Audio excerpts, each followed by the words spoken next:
Good evening. Our great nation is now living in an unprecedented moment.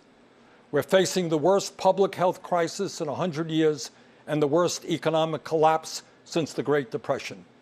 We are confronting systemic racism and the enormous threat to our planet of climate change.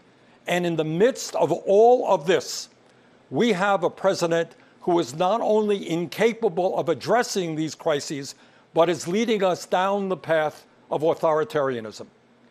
This election is the most important in the modern history of this country.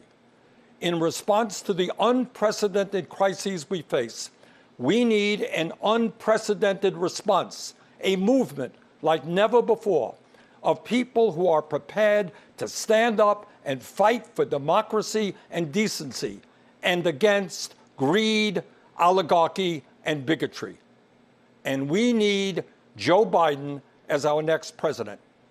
But let us be clear, if Donald Trump is reelected, all the progress we have made will be in jeopardy. At its most basic, this election is about preserving our democracy. During this president's term, the unthinkable has become normal.